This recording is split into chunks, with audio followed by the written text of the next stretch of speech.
समात। कल युग के रहबर गुरु नानक देव जी महाराज संसार विच विचरदे होए भुल्ले भटके जीवां नूं सत मार्ग ते लाउण वास्ते चार चफेरे उन्होंने उदासियां ते दौरे कीते। जिथे भी कोई मिलिया, जैसा भी कोई मिलिया, उन्होंने वैसा उन्होंने जवाब दिता और सारी लुकाई नूं शब्द नाल जित्तिया गुरु नानक देव जी ने। मदीने विच पीर बहाउद्दीन जिस वेले गुरु नानक देव जी की चर्चा सुनी ते प्रभावित होया। वो पूछ रहा कि ए नानक दरवेश, आप संसार विच कदी पहले भी आए हो? गुरु नानक देव पातशाह जवाब विच दसदे ने कि मैं बहुत वारी संसार विच आया। उन्हें पूछा जी जरा दसो कित्थे कित्थे ते किस तरह आए? गुरु नानक देव जी महाराज कहते ने, पीर बहाउद्दीन सुनो, अव्वल होया आद पुरख द्वितीय माया कीन। सब तो पहला जिस वक्त अकाल पुरख ने अपने आप नूं प्रगट किया, गुरबाणी विच आया कि आप पीने आप साजियो, आप पीने रचियो नाओ। अकाल पुरख ने अपने आप नूं आप बनाया और आप ही अपने नाम की रचना की। तो अकाल पुरख ने सोचा कि दूसरा हुण कौन होवे, ते द्वितीय माया कीन, फिर माया की रचना की अकाल पुरख ने।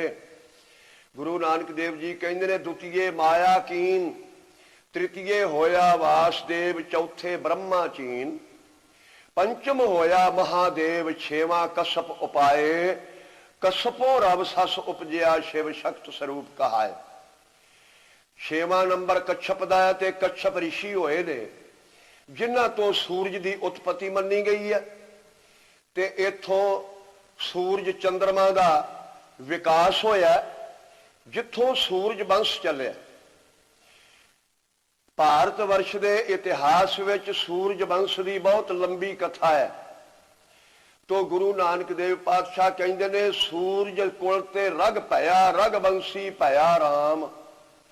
सूरज कुल दे विच ही सूरज तो मनु पैदा होए, मनु तो अगे वंश सूरज वंश चलिया, ते बहुत राजे अगे आन के ते फिर राजा रग होए ने, जिहड़े के बड़े प्रतापी राजे होए ने। राजे ते इस तो पहला सूरज वंश विच भी काफी ने, पर राजे रग दा इस वास्ते नाम मशहूर होया कि प्रतापी होया, जिथों रघुवंश नाम बदलिया सूरज वंश का।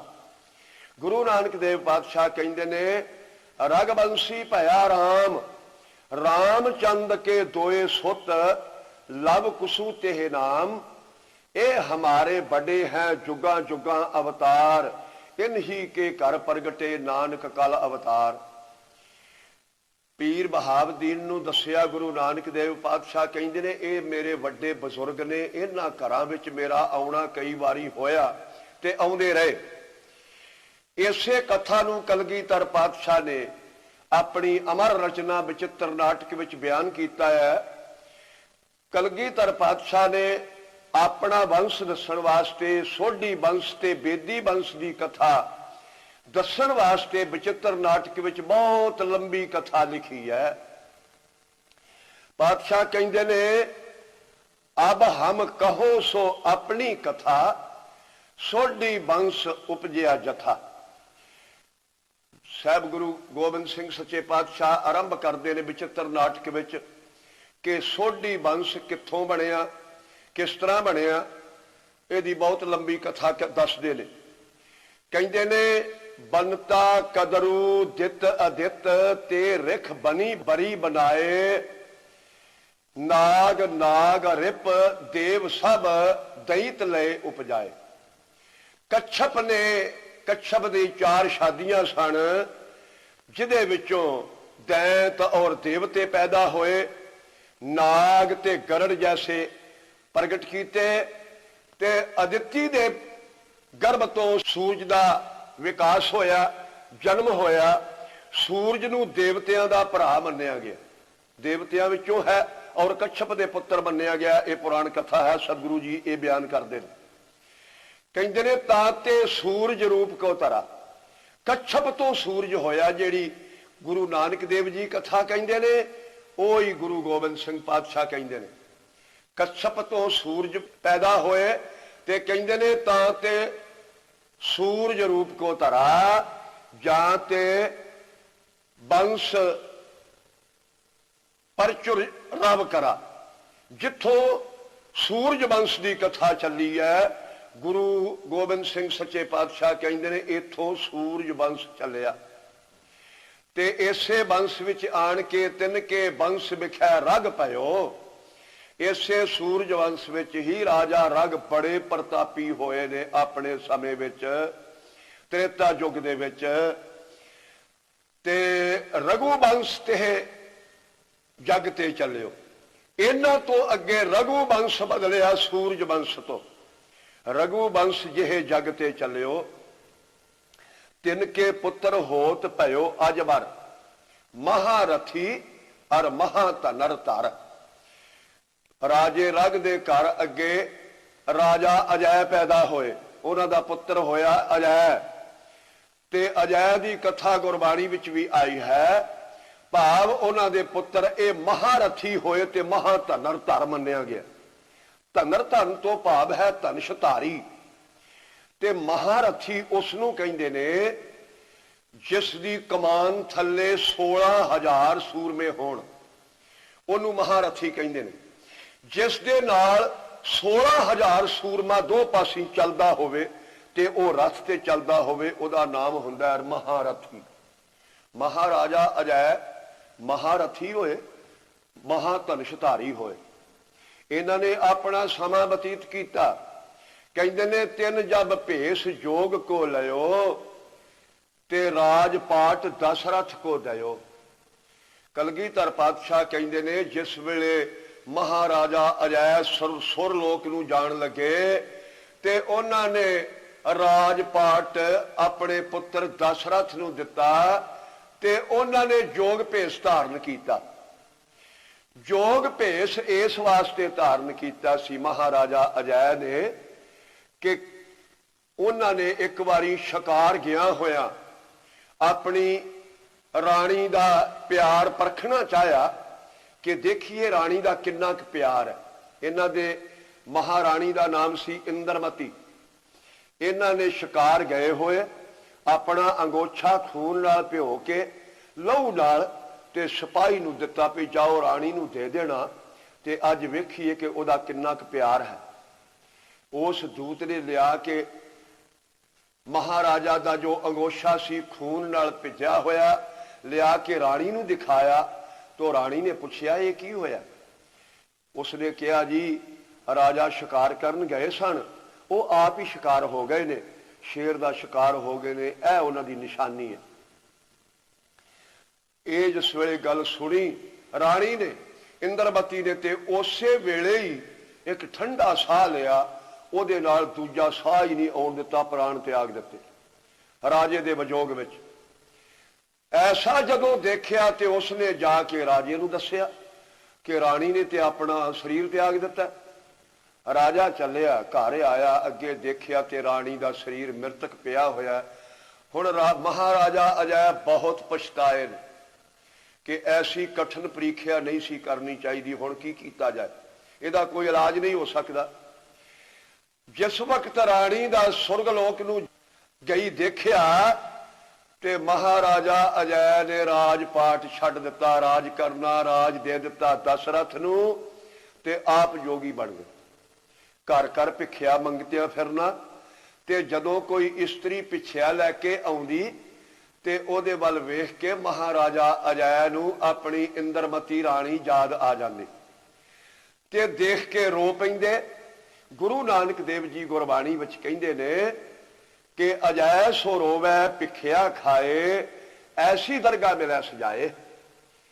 अजय राजा नाले रोंदा फिरदा नाले भिखिया मंग के खा रहा है। इस तरीके नाल इन्हां ने जोग दा भेस लिया सी। गुरु कलगीधर पातशाह कहंदे ने, तिन जब भेस जोग को लयो, राजपाट दशरथ को दयो।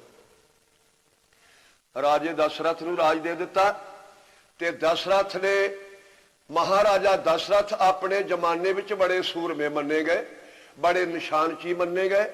कहंदे ने, होत भयो वो महाधनर धर, तीन त्रियान बरी जिह रुच कर। महाराजा दशरथ भी बड़े धनरधार धनशधारी होए ते उन्हां ने अपने समय विच तीन शादियां कीतियां। वड्डी राणी कौसल्या सी, कौशल देश दी।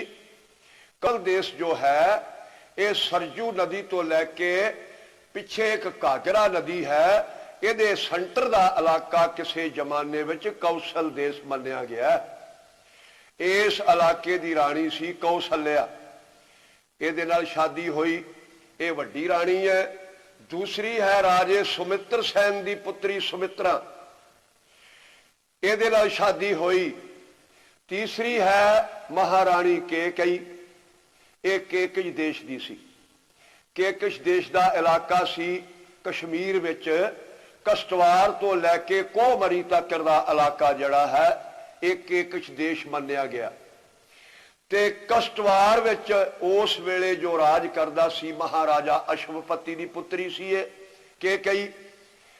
ते महाराजा अश्वपति ने अपनी पुत्री का नाम अपने देश के नाम ते रखिया सी केकई।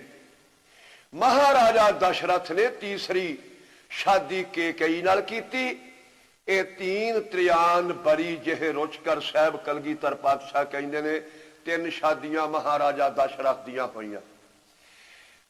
प्रथम जयो जिन राम कुमारा, इन्हां राणियां तो सब तो वड्डे पुत्र भगवान रामचंद्र जी होए दशरथ ते।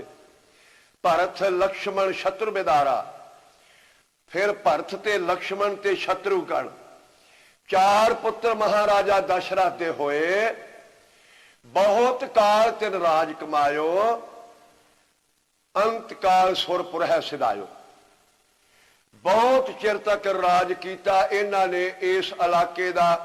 पहली ते गल है कि भगवान रामचंद्र ने 10,000 ते 10 वरे राज किया अयोध्या विच। राम राज दी स्थापति की इन्हां ने। इस तो अलावा उस तो बाद फिर इन्हां दियां राजधानियां बदलियां। जिहड़े इस इन्हां तो बाद सियासत बहुर पए दोए राजा, राजपाट तिन ही को छाजा। इन्हां तो बाद सीता तो जो दो पुत्र सन लव ते कुश भगवान रामचंद्र दे, इन्हां नूं राज मिलिया पंजाब दा लहिंदे पासे दा। लक्ष्मण दे पुत्रां नूं राज मिलिया दक्षिण दा। भरत दे पुत्रां नूं राज मिलिया उत्तर प्रदेश दा। शत्रुघ्न दे पुत्रां नूं राज चढ़दे दा मिलिया। इन्हां ने अपनियां राजधानियां वख-वख कीतियां ते अयोध्या तीर्थ बन गई। भगवान रामचंद्र जी दे आउण ते अयोध्या चिरां तो राजधानी सी सूरजवंशियां दी, ये तीर्थ बन गया ते इन्हां दियां राजधानियां वख-वख होईयां। जेड़े लव ते कुछ लहिंदे दा राज मिलिया पंजाब दा, इन्हां नूं कहंदे ने मदर देश ए स्वरजा वरी जब, भांत भांत के जग किए तब। इन्हां ने जाके पंजाब देश विच राजकुमारियां नाल शादी की। लव ते कुछ ने ते बहुत कई प्रकार दे जग हवन किए गए। इसे इलाके विच इन्हां ने अपनियां राजधानियां कायम कीतियां लव ते कुश ने। तही तिने बंदे दोए पुरवा, एक कसूर दुतिया लहरवा। कुश ने कसूर वसाया, लव ने जड़ी नगरी वसाई उसका नाम रखिया लवपुर। लाहौर नाम बाद विच होया। उन अपने नाम ते नाम रखिया सी लवपुर नाम रखिया ते कुश ने रखिया कसूर नाम। हुण राजा कुसू बने, कसूर दे राजा बने, लव लाहौर दे राजा बने। ਇਹਨਾਂ ਨੇ ਬਹੁਤ ਕਾਲ ਤਿਨ ਰਾਜ ਕਮਾਇਓ ਤੇ ਕਾਲ ਜਾਲ ਤੇ ਅੰਤ ਫਸਾਇਓ। ਬਹੁਤ ਚਿਰ ਰਾਜ ਕੀਤਾ ਲਵ ਤੇ ਕੁਛ ਨੇ ਇਸ ਪੰਜਾਬ ਇਲਾਕੇ ਦਾ। ਆਖਰ ਕਾਲ ਸਭ ਦੇ ਸਿਰ ਤੇ ਕੂਕਦਾ ਹੈ, ਕਾਲ ਨੇ ਤੇ ਆਉਣਾ ਹੀ ਹੁੰਦਾ। ਇਹਨਾਂ ਦਾ ਸਮਾਂ ਬਦਲਿਆ, ਇਹਨਾਂ ਦੇ ਪੁੱਤਰ ਪੌਤਰ ਜੋ ਵਏ ਇਹ ਸਭ ਜਗ ਕੋ ਰਾਜ ਕੀਤਾ ਇਹਨਾਂ ਨੇ ਇਸ ਇਲਾਕੇ ਦਾ। ਇਹਨਾਂ ਦੇ ਪੁੱਤਰਾਂ ਤੇ ਪੋਤਰਿਆਂ ਨੇ ਕਈ ਸਦੀਆਂ ਬੀਤ ਗਈਆਂ ਰਾਜ ਕਰਦਿਆਂ ਨੂੰ, ਤੇ ਇਹਨਾਂ ਦੀ ਕੁਲ ਵਿੱਚ ਕਸੂਰ ਦਾ ਰਾਜਾ ਹੋਇਆ ਕਾਲਕੇਤ ਤੇ ਲਾਹੌਰ ਦਾ ਰਾਜਾ ਹੋਇਆ ਕਾਲ ਰਾਏ। ਕਾਲਕੇਤ ਕੁਸ਼ ਦੀ ਵੰਸ਼ ਵਿੱਚੋਂ ਹੈ ਤੇ ਕਾਲ ਰਾਏ ਲਵ ਦੀ ਵੰਸ਼ ਵਿੱਚੋਂ ਹੈ। ਆਪਣੇ ਆਪਣੇ ਇਲਾਕੇ ਵਿੱਚ ਰਾਜ ਕਰ ਰਹੇ ਨੇ। ਕਾਲਕੇਤ ਅਰ ਕਾਲ ਰਾਏ ਭਣ ਤਿੰਨ ਤੇ ਪੁੱਤਰ ਭਏ ਘਰ ਅਣਗਣ। ਇਹਨਾਂ ਦੇ ਪੁੱਤਰ ਪੋਤਰੇ ਅਣਗਿਣਤ ਅੱਗੇ ਹੋਏ ਤੇ ਬਹੁਤ ਵਿਕਾਸ ਹੋਇਆ ਪੰਜਾਬ ਦੇਸ਼ ਵਿੱਚ ਇਹਨਾਂ ਦੋਹਾਂ ਰਾਜਿਆਂ ਦਾ। ਪਰ ਇਹਨਾਂ ਵਿੱਚੋਂ ਜੋ ਕਾਲਕੇਤ ਸੀ ਕਸੂਰ ਵਾਲਾ ਰਾਜਾ, ਇਹ ਬਹੁਤਾ ਬਲੀ ਸੀ। ਬਹੁਤ ਬਲਵਾਨ ਹੋਣ ਕਰਕੇ ਜਿਸ ਦੇ ਕੋਲ ਕੋਈ ਤਾਕਤ ਹੋਏ ਉਹ ਆਪਣੀ ਤਾਕਤ ਵਰਤ ਲੈਂਦਾ। ਉਸ ਨੇ ਲਾਹੌਰ ਵਾਲਿਆਂ ਤੇ ਹਮਲਾ ਕਰ ਦਿੱਤਾ। ਇਹਨਾਂ ਦੀ ਆਪੋ ਵਿੱਚ ਬਹੁਤ ਲੜਾਈ ਹੋਈ, ਬੜਾ ਘੋਰ ਜੰਗ ਹੋਇਆ ਲਾਹੌਰ ਵਾਲਿਆਂ ਦਾ ਤੇ ਕਸੂਰ ਵਾਲਿਆਂ ਦਾ। ਆਖਿਰ ਜੰਗ ਕਰਦਿਆਂ ਕਸੂਰ ਵਾਲੇ ਜਿੱਤ ਗਏ, ਲਾਹੌਰ ਵਾਲੇ ਹਾਰ ਗਏ। ਕਸੂਰ ਵਾਲੇ ਪੰਜਾਬ ਦੇ ਵਿੱਚ ਕਾਮਯਾਬ ਹੋ ਗਏ ਤੇ ਲਾਹੌਰ ਵਾਲਿਆਂ ਨੇ ਨੱਸ ਕੇ ਤੇ ਸਨੌਡ ਦੇਸ਼ ਦੇ ਰਾਜਾ ਦੀ ਸ਼ਰਨ ਲਈ। ਸਨੌਡ ਦੇਸ਼ ਕਹਿੰਦੇ ਸਨ ਮਥਰਾ ਤੇ ਭਰਤਪੁਰ ਤੋਂ ਲੈ ਕੇ ਅਮਰਕੋਟ ਦਾ ਜਿਹੜਾ ਇਲਾਕਾ ਹੈ, ਅਮਰਕੋਟ ਤੱਕ ਇਹਦਾ ਨਾਮ ਸੀ ਸਨੌਡ ਦੇਸ਼। ਇਸ ਇਲਾਕੇ ਵਿੱਚ ਜੋ ਰਾਜ ਕਰਦਾ ਸੀ ਬੁੰਦੇਲਖੰਡੀਆ ਰਾਜਾ ਕੋਈ ਉਸ ਵੇਲੇ, ਉਹਦੀ ਸ਼ਰਨ ਲਈ ਤੇ ਉਸ ਦੇ ਜਾ ਕੇ ਕੋਲ ਰਹਿਣ ਲੱਗ ਪਏ। ਤੇ ਉਹਨਾਂ ਨੇ, ਉਸ ਰਾਜੇ ਨੇ ਇਹਨਾਂ ਦੇ ਗੁਣ ਦੇਖ ਕੇ ਤੇ ਰਾਜਾ ਹੋਣ ਦੇ ਕਾਰਨ ਆਪਣੀ ਰਾਜਕੁਮਾਰੀ ਦੀ ਸ਼ਾਦੀ ਇਹਨਾਂ ਨਾਲ ਕਰ ਦਿੱਤੀ, ਕਾਲ ਰਾਏ ਨਾਲ। ਇਹ ਇਸ ਇਲਾਕੇ ਦੇ ਵਸਨੀਕ ਬਣ ਗਏ। ਜਿਸ ਵੇਲੇ ਸ਼ਾਦੀ ਹੋਈ ਤੇ ਉਸ ਰਾਜਕੁਮਾਰੀ ਵਿੱਚੋਂ ਜੋ ਪੁੱਤਰ ਹੋਇਆ, ਤਿੰਨ ਤੇ ਪੁੱਤਰ ਭਇਓ ਜੋ ਧਾਮਾ। ਪਾਤਸ਼ਾਹ ਕਹਿੰਦੇ ਨੇ, ਗੁਰੂ ਕਲਗੀਧਰ ਪਾਤਸ਼ਾਹ, ਉਸ ਰਾਜਕੁਮਾਰੀ ਤੋਂ ਜੋ ਪੁੱਤਰ ਹੋਇਆ ਸੋਢੀ ਰਾਏ ਧਰਾ ਤਿੰਨ ਨਾਮਾ। ਇਹਨਾਂ ਨੇ ਉਹਦਾ ਨਾਮ ਸੋਢੀ ਰਾਏ ਰੱਖਿਆ। ਤਿੰਨ ਤੇ ਪੁੱਤਰ ਪੌਤਰ ਹੋਏ ਆਏ ਤੇ ਸੋਢੀ ਸਭ ਜਗਤ ਕਹਾਏ। ਉਸ ਤੋਂ ਅੱਗੇ ਜਿੰਨੇ ਪੁੱਤਰ ਤੇ ਪੋਤਰੇ ਇਹਨਾਂ ਦੇ ਆਏ ਉਹ ਸਾਰੇ ਸੋਢੀ ਜਗਤ ਵਿੱਚ ਕਹਾਏ। ਇਥੋਂ ਸੋਢੀ ਬੰਸ਼ ਚੱਲਿਆ। ਗੁਰੂ ਕਲਗੀਧਰ ਪਾਤਸ਼ਾਹ ਕਹਿੰਦੇ ਕਥਾ ਸੋਢੀ ਬੰਸ਼ ਦੀ ਦੱਸ ਰਹੇ ਨੇ। ਇਹਨਾਂ ਤੋਂ ਸੋਢੀ ਬੰਸ਼ ਚੱਲਿਆ, ਸੋਢੀ ਰਾਏ ਤੋਂ, ਤੇ ਇਹਨਾਂ ਦਾ ਇਸ ਇਲਾਕੇ ਵਿੱਚ ਬਹੁਤ ਵਿਕਾਸ ਹੋਇਆ। ਆਖਰ ਉਸ ਰਾਜੇ ਨੇ ਆਪਣਾ ਰਾਜ ਵੀ ਇਹਨਾਂ ਨੂੰ ਦਿੱਤਾ। ਇਹ ਸਾਰੇ ਸੋਢੀ ਇਸ ਇਲਾਕੇ ਦੇ ਰਾਜੇ ਬਣ ਗਏ। ਕਹਿੰਦੇ ਨੇ ਬਹੁਤ ਕਾਲ ਰਾਜ ਕੀਓ ਤਿੰਨ ਵਿਵਿਧ ਪ੍ਰਕਾਰਾ, ਦੇਸ਼ ਦੇਸ਼ ਕੇ ਜੀਤ ਨਿਰਪਾਰਾ। ਇਹਨਾਂ ਨੇ ਦੇਸ਼ਾਂ ਦਸਾਂਤਰਾਂ ਦੇ ਕਈ ਰਾਜੇ ਹੋਰ ਜਿੱਤ ਕੇ ਤੇ ਰਾਜ ਕਰਨ ਲੱਗ ਪਏ। ਬਹੁਤ ਦੂਰ ਤੱਕ ਇਹਨਾਂ ਦਾ ਰਾਜ ਹੋਇਆ ਸੋਢੀਆਂ ਦਾ। ਸੋਢੀ ਰਾਜੇ ਬਣ ਗਏ।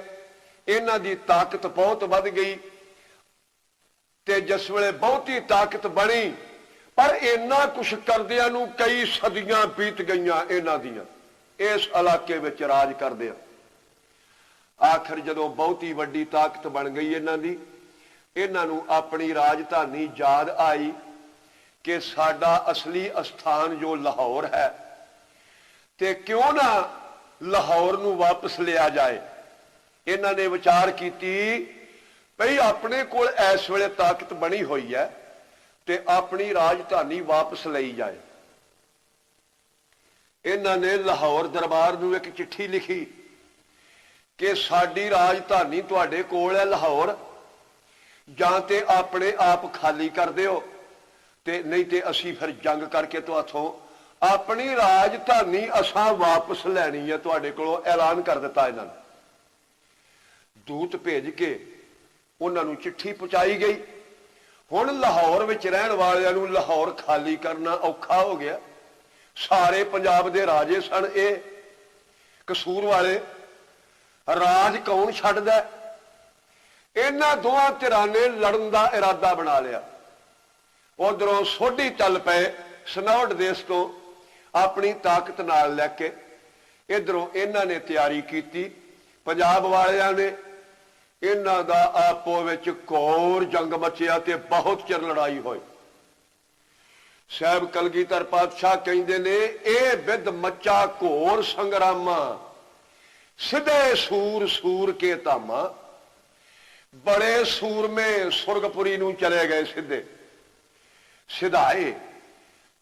इस तरह का जंग होया ते जंग करदियां करदियां ऐसा होया कि लवी सरब जीते कुसी सरब हारे, बचे जे बली प्राण लैके सिधारे। जेड़े लाहौर वाले गए सन सोढी बने सन, सोढी जित गए ते कसूर वाले हार गए। ते जिन्ने कसूर वाले बच गए वो अपने अपने प्राण लैके नस गए, इस इलाके विचों निकल गए। उन्होंने जाके काशी विच निवास किया, बनारस जा वसे। कसूर वाले सोढियां दा राज हो गया पंजाब विच। जेड़े सनौट देश तो आए सन उन्हां कोल कसूर दी राजधानी भी आ गई ते लाहौर दी भी आ गई। सारे पंजाब विच सोढियां दा राज हो गया।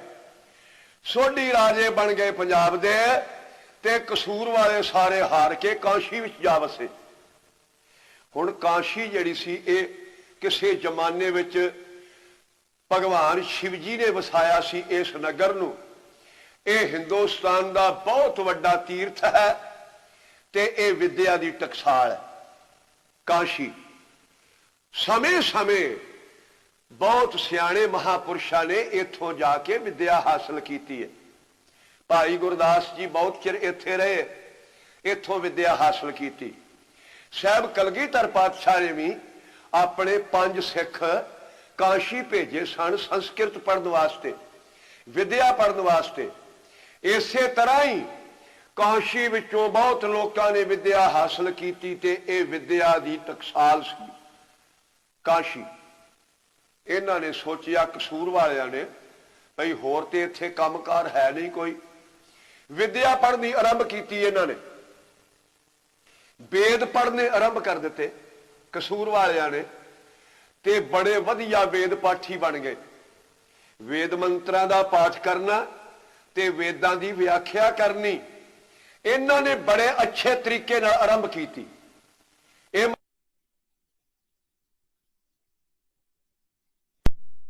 मशहूर हो गए। साहब कलगीधर पातशाह कहंदे ने चतुर्वेद पठ्यं कियो कासवासंग। काशी विच रहन लग पे ते वेद पाठी बन गए। कने बरस कीने तहां कीनो तहां ही निवासंग। बहुत साल बीत गए इत्थे रहिंदियां नूं ते ये वेद पाठी बन गए सारे। इन्हां दी दूर दूर तक मशहूरी हो गई, चर्चा होई। जिथे भी कोई धर्म का काम करता सी वो इन्हां नूं बुलाउंदे भई ये वेद पाठी बहुत वधिया ने। सतगुरां ने लिखिया कि जिन्हें वेद पठियो सो बेदी कहाए, तिन्हें धर्म के कर्म नीके चलाए। जिथे जिथे कोई राजा महाराजा जग हवन करदा वो इन्हां